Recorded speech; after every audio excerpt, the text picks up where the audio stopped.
A'udzubillahiminasyaitonirrajim. Bismillahirrahmanirrahim. Assalamualaikum warahmatullahi wabarakatuh. Yang sekarang kita akan bahas, teman-teman, pengusaha yang sudah mulai punya anak-anak keluarga, bagaimana kita juga menyiapkan ahli waris bisnis. Sebenarnya ini bukan hanya ahli waris yang harus dalam konteksnya itu anak kandung ya, tapi juga generasi pelanjut penerus.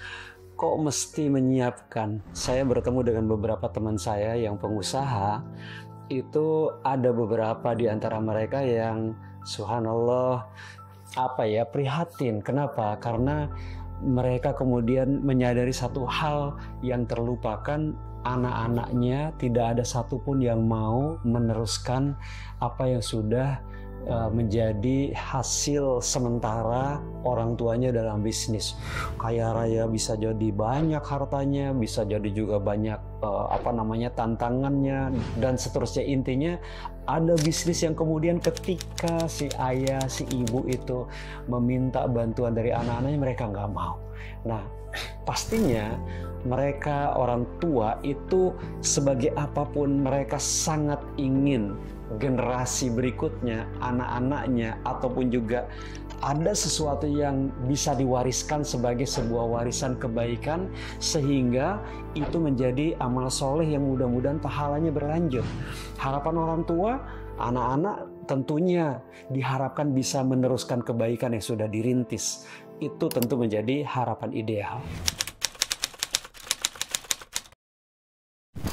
Kenapa kemudian kita teman-teman juga mesti serius menyiapkan ini? Mengapa kita mesti menyiapkan ahli waris bisnis? Yang pertama, ya kita nggak boleh kalah dong sama iblis. Iblis kalau kita baca begitu ya, misalkan di surat Al-Baqarah 208. Di situ ada pesan dari Allah Subhanahu wa taala buat kita. Di Al-Baqarah 208, ya ayyuhalladzina amanu udkhulu fis-silmi kaffah wa la tattabi'u khutuwatis syaitan. Jadi di situ ada pesan dari Allah, hai orang-orang yang beriman, udkhulu fis-silmi kaffah.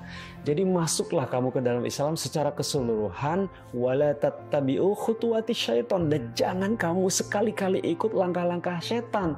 Khutuwatis syaitan, innahu lakum aduwwum mubin. Sungguh beneran setan itu musuhmu yang nyata. Ini teman-teman, khutuwat itu para ulama ketika menjelaskan khutuwat, langkah-langkah, jadi step by step, rapi banget, disiapkan dengan sangat teliti, dengan sistemik.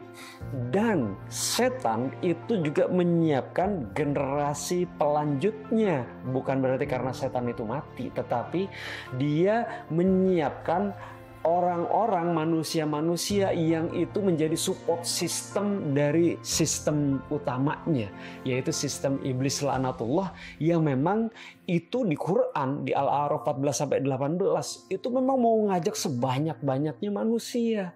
Mereka menyiapkan betul langkah-langkah supaya estafeta proses penyesatan manusia itu turun-temurun tidak terputus.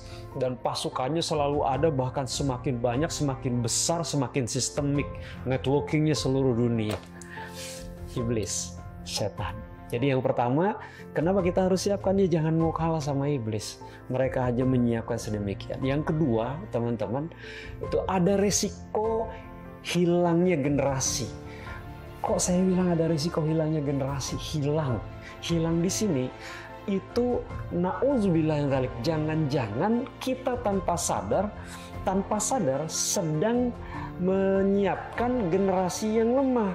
Padahal di surat An-Nisa ayat 9 Allah sudah mengingatkan kita supaya jangan sampai kita meninggalkan generasi yang di'afan. Jadi tidak boleh kita meninggalkan generasi yang di'afan, yang lemah. Nah, yang lemah ini itu dhaif, itu bisa lemah akidahnya, lemah tauhidnya ya, lemah iman, bisa juga lemah ilmu, lemah pemahamannya dalam berislam, tidak kafah lagi tadi, bisa lemah dalam ibadah, lemah akhlak, lemah harta, ekonomi, lemah fisik. Itu hati-hati betul. Jadi nggak boleh kita meninggalkan generasi yang lemah. Otomatis sebagai pengusaha juga kita mesti secara sistemik ikhtiar untuk menyiapkan generasi pelanjut yang sebaliknya, yang kuat, bukan yang lemah. Nah, juga karena ada risiko generasi yang hilang itu ada gradasi dewasa, nauzubillah dzalik. Islam itu menyatakan dengan sangat jelas batas seorang anak menjadi dewasa itu laki-laki mimpi basah, yang wanita haid pertama. Itu anak menjadi dewasa. Tapi lantas karena kita hidup di dunia yang seperti ini, seolah-olah kemudian ada gradasi dewasa yang namanya remaja, dan nauzubillah min dzalik kemudian ada permisif di situ. Ya biarin, mumpung remaja, namanya juga anak remaja. Seolah-olah jadi kalau melakukan kesalahan yang fatal, dosa dan seterusnya, gak apa-apa lah, mumpung remaja, nauzubillah min dzalik. Atau juga kemudian di bagian generasi hilang ini, anak seolah-olah jadi papan skor orang tuanya. Jadi orang tuanya sebenarnya yang ingin anaknya itu hafalannya banyak supaya dia tuh kan, anak saya hafalannya banyak, jadi skor, prestasinya olimpiade matematik, fisika, apalah begitu. Jadi papan skor, ranking lah, masuk perguruan tinggi terkenal luar negeri, papan skor. Bukan lagi kepada bagaimana menyiapkan generasi yang kuat menurut Al-Quran, menurut Nabi SAW, menurut Allah dan Rasulnya. Dan kita hidup juga dengan posisi yang masif betul kebohongan. Dan itu jangan-jangan cikal bakal korupsi besar itu karena generasi yang dulu sudah banyak pegang di tempat-tempat yang kemudian mereka menjadi pemungkin terjadi korupsi yang secara masif itu. Kenapa? Yang dulu ketika kita melakukan pembiaran dengan contoh saja nyontek, seolah-olah nyontek dan memberikan contekan itu sesuatu yang biasa banget di sekolah. Nah, yang juga tidak kalah bahayanya generasi hilang ini didampakkan atau disebabkan oleh ayah yang hilang, atau tulang rusuk itu menjadi tulang punggung. Nauzubillah dzalik. Hati-hati. Akhirnya ada anak-anak laki-laki yang tidak laki-laki, hilang kegagahannya, kehebatannya sebagai laki-laki. Yang perempuan juga kemudian men-take over pekerjaan laki-laki karena laki-lakinya letoy. Nauzubillah dzalik. Ini hati-hati, ada resiko hilangnya generasi yang kuat. Nah, di hadis juga ada yang ketiga. Ini bagian dari kita kenapa harus menyiapkan generasi yang kuat, karena ini juga pesan Nabi SAW. Jadi Nabi berpesan kepada kita dari Abu Hurairah bahwa Nabi mengatakan begini, al-mu'minul qawi khairun wa habbu ilallah minal mu'minud dhaif. Mukmin yang qawi, yang kuat, kata Nabi, khairun, lebih baik, wa habbu ilallah, dan dia lebih dicintai Allah minal mu'minid dhaif, dibandingkan dengan mukminud dhaif, dibandingkan dengan mukmin yang lemah. Bukan berarti mukmin yang lemah itu nggak ada kebaikan, tetapi yang kuat itu Allah lebih sukai, lebih cintai, bahkan lebih baik, kata Nabi. Nah, kenapa harus kuat yang tadi itu? Lemah di sini-sini, maka kita harus siapkan generasi yang kuat. Ini pesan Nabi. Jadi yang ketiga tuh kita mengikuti pesan Nabi. Nah, yang keempatnya ini secara terpisah, lebih jentrek, lebih jelas, juga menunaikan perintah Allah Subhanahu wa taala di surat An-Nisa ayat 9. Jadi kata Allah di surat An-Nisa ayat 9 itu, kita dilarang meninggalkan generasi yang lemah. Dzurriatan di'afan, itu tidak boleh. Kata Allah apa? Dan hendaklah takut kepada Allah orang-orang yang seandainya meninggalkan di belakang mereka itu anak-anak generasi yang lemah, yang mereka khawatir terhadap kesejahteraannya. Oleh sebab itu hendaklah mereka bertakwa kepada Allah dan hendaklah mereka mengucapkan perkataan yang benar. Jadi para ulama juga dalam banyak sekali dikisahkan di hadis-hadis itu meninggalkan harta yang banyak, yang cukup, sehingga menjaga generasi keturunan ahli waris itu dari meminta-minta jauh lebih baik dibandingkan dengan tidak meninggalkan apa-apa. Jadi ini yang keempat adalah memang bagian dari kita menunaikan perintah Allah Ta'ala untuk menyiapkan generasi itu. Nah, yang kelima Yang kelima juga masih pesan dalam Al-Quran, di antaranya itu disampaikan oleh salah satu, karena ada juga yang lain, misalkan Maryam, surat Maryam gitu ya, itu bukan nabi dan rasul tapi disebutkan di Al-Quran. Dan yang lainnya juga adalah seorang yang bernama Luqman, yang Allah beri hikmah yang luar biasa. Apa yang kelima ini?